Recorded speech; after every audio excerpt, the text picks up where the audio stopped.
हाँ जी, so start करने लगे हैं chapter 1 analytic functions complex analysis का। इसमें फर्स्ट डेफिनेशन है फंक्शन ऑफ कम्प्लेक्स वेरिएबल की। सो हमारे पास कम्प्लेक्स वेरिएबल जो ये ओमेगा है, ये set is set to be function of complex variable Z. ये किसका फंक्शन है? ओमेगा कॉम्प्लेक्स वेरिएबल जेड का फंक्शन है। कोई कॉम्प्लेक्स वेरिएबल है हमारे पास जेड, उसका फंक्शन है ये वाला omega. To every value of Z in a certain domain D there correspond one or more definite values of omega. जो भी हम वैल्यू जेड की डी डोमेन में से चूज़ करेंगे, उसके कॉरेस्पॉन्डिंग डब्ल्यू की भी एक या एक से ज़्यादा वैल्यू होंगी। क्योंकि अगर हम जेड की एक वैल्यू चूज़ करेंगे डोमेन डी में से, तो ओमेगा की भी एक वैल्यू आएगी। अगर एक से ज़्यादा वैल्यूज़ हम डोमेन डी में से जेड की चूज़ करेंगे, तो ओमेगा की भी एक से ज़्यादा वैल्यूज़ आएंगी। So if omega is a function of Z then it is written as, अगर ओमेगा जेड का फंक्शन है तो हम कैसे लिख सकते हैं? Omega is equals to function of Z. अगर ओमेगा मेरा u प्लस अयोटा बी, क्योंकि आपको पता है कॉम्प्लेक्स नंबर को हम इसी फॉर्म में लिखते हैं a प्लस अयोटा बी की, तो अगर ओमेगा मेरे पास u प्लस अयोटा v की फॉर्म में है और z हमारा भी कॉम्प्लेक्स नंबर है, तो वो भी किस फॉर्म का होगा? x प्लस अयोटा y की फॉर्म का। And then u v both are functions of x y। आपको पता है ओमेगा z का फंक्शन है और z किसके ऊपर डिपेंड कर रहा है? x y के ऊपर। तो जो ओमेगा डिपेंड कर रहा है u v के ऊपर, ये भी इसके ऊपर डिपेंड करेंगे इनडायरेक्टली x y के ऊपर। तो u और v भी किसके फंक्शंस होंगे? x और y के। बिकॉज z हमारा किसके ऊपर डिपेंड कर रहा है? x और y के ऊपर। एंड ओमेगा z का फंक्शन है, तो इनडायरेक्टली ओमेगा के जो वेरिएबल्स हैं वो भी किसके ऊपर डिपेंड करेंगे? x एंड y के ऊपर। नोट क्या है? If omega take only one value for each value of z in region d। अगर जो z है वो एक ही वैल्यू हम z की लेते हैं d में से, अगर omega take only one value for each value of Z in D, अगर ओमेगा एक ही वैल्यू लेता है जेड की डी में से, then omega is set to be uniform और सिंगल वैल्यूड फंक्शन। सिर्फ एक ही वैल्यू आएगी ओमेगा की, तो उसको हम क्या बोलते हैं? यूनिफॉर्म और single valued function of Z. अगर ओमेगा एक से ज़्यादा वैल्यूज़ दो या दो से ज़्यादा वैल्यूज़ लेता है जेड की डी में से, देन ओमेगा को हम क्या बोलेंगे? मैनी वैल्यूड और मल्टी वैल्यूड फंक्शन। बिकॉज फिर ओमेगा की भी एक से ज़्यादा वैल्यूज़ आएंगी, तो हम क्या बोलेंगे? मैनी वैल्यूड और multi valued function of Z. Next definition है पाथ ऑफ कम्प्लेक्स वेरिएबल।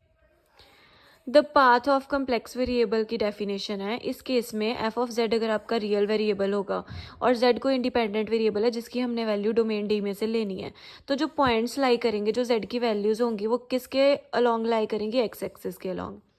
अगर एफ ऑफ जेड आपका कम्प्लेक्स वेरिएबल है और फिर से जेड इंडिपेंडेंट वेरिएबल है, तो जो इसकी वैल्यूज होंगी ये किसके अलॉन्ग लाई करेंगी? जेड प्लेन के अलॉन्ग लाई करेंगी। और जो इसका पाथ होगा जेड का, वो कैसा होगा? पॉलीगोनल आर्क फॉर्म का, joining the initial and final point of Z. जो initial and final point of Z को ज्वाइन करके बनेगा पाथ, वो किस फॉर्म का होगा? Polygonal arc. पॉलीगोनल आर्क भी हो सकता है। अब ये जो पाथ बनेगा जेड के पॉइंट्स को ज्वाइन करके, initial and final point of Z को ज्वाइन करके जेड प्लेन के अंदर, वो स्ट्रेट लाइन भी हो सकती है और वो एक कर्व फॉर्म में भी हो सकता है। नेक्स्ट डेफिनेशन है लिमिट ऑफ जेड की।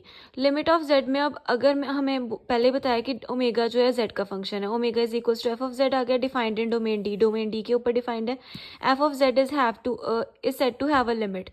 सपोज एफ ऑफ जेड की लिमिट है L when Z approaches to A.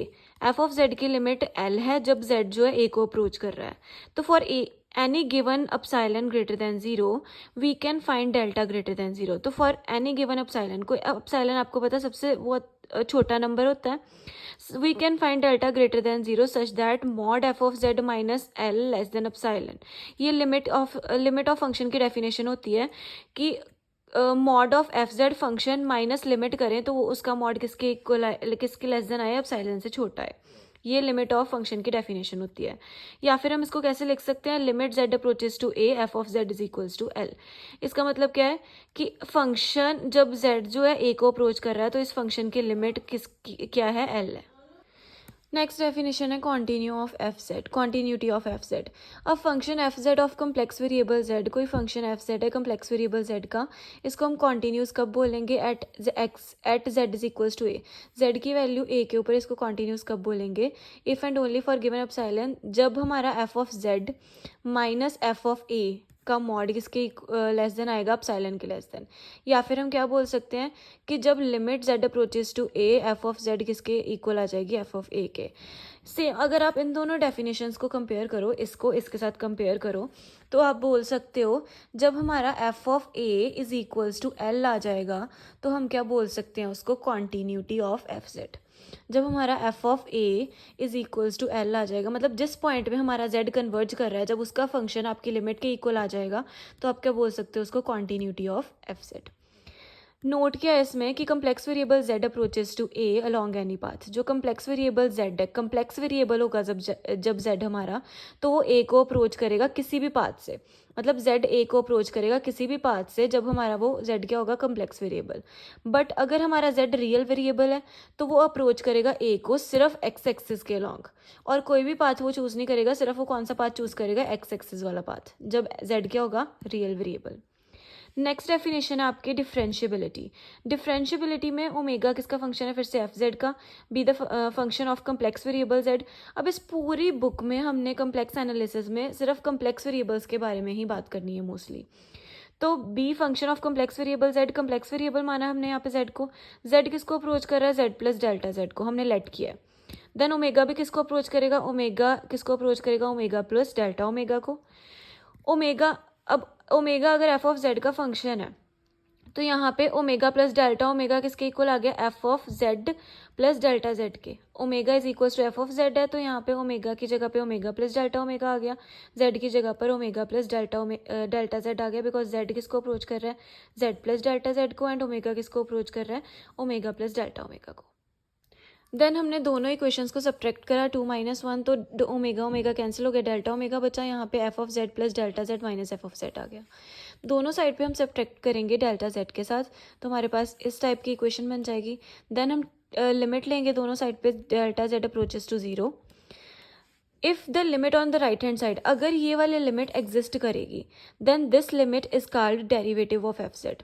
Then हम इसको क्या, एग्जिस्ट करने का मतलब क्या होता है, अगर राइट हैंड साइड वाली लिमिट एग्जिस्ट करेगी, इसका क्या मतलब है कि अगर राइट हैंड साइड को जब हम सॉल्व करेंगे तो ये इन्फिनिटी नहीं आनी चाहिए, और कुछ भी आए, चाहे ज़ीरो भी आए, बट ये चीज़ इन्फिनिटी नहीं होनी चाहिए। अगर ये चीज़ इन्फिनिटी हो गई, that means limit does not exist. अगर ये कुछ भी इसकी वैल्यू है, चाहे 0 आए, 1 आए, एनीथिंग, तो ये लिमिट एग्जिस्ट हो जाएगी। अगर ये लिमिट एग्जिस्ट हो रही है तो हम इसको क्या बोलेंगे, derivative of F Z with respect to Z, and is denoted by, और हम इसको क्या बोलेंगे, D W is equals to D Z. मतलब ये वैल्यू किसकी इक्वल आ गई, D W is equals to D Z is equals to this. Next definition है, अभी हमारा एक फॉर्मूला बन गया है, derivative of point. Let F Z be defined in some region R. हमने सपोज करा एफ जेड डिफाइंड है किसी रीजन आर में, and Z naught be a point in R, Z naught कोई पॉइंट है उसी आर में। F Z is said to be differentiable at the point Z naught. उस जेड नॉट पॉइंट पे हम एफ जेड को differentiable कब बोलेंगे, फिर से वही चीज़ आ गई है। अब सेम यही वाली चीज़ है, बस क्या हो गया, जेड अब किसको अप्रोच कर रहा है, जेड नॉट को। पहले हमने क्या बोला, डेल्टा जेड किसको अप्रोच करा था, 0 को। अब यहाँ पे डेल्टा जेड की जगह पर अगर मैं 0 लिखूँ तो वही आ जाएगा। अब फिर Z approaches to Z naught, यहाँ पे Z approaches to Z naught, F Z minus F Z naught आया, ये भी डिफरेंस ही आ रहा है, डेल्टा जेड ही है कि सबका ये भी। तो यहाँ पे क्या आ गया, जेड माइनस जेड नॉट। जब हमारी ये वाली लिमिट एग्जिस्ट करेगी, एग्जिस्ट करने का मतलब जब ये लिमिट इन्फिनिटी के अलावा कोई भी वैल्यू देगी हमें, तो दैट मीन्स ये लिमिट एग्जिस्ट हो रही है। Its value is called derivative of F Z. तो हम उसको क्या बोलेंगे, derivative of F Z at Z is equals to Z naught, and is denoted by, and हम इसको क्या बोल सकते हैं, एफ डैश जेड नॉट। ये किसकी डेफिनेशन हो गई, डेरिवेटिव ऑफ अ पॉइंट। जब हम एक पर्टिकुलर पॉइंट पे फंक्शन को डेरिवेटिव चेक कर रहे हैं तो ये वाले लिमिट हमें क्या करवानी पड़ेगी, एग्जिस्ट करवानी पड़ेगी, तब हम बोल सकते हैं कि ये क्या हो गया, derivative of F Z at a particular point.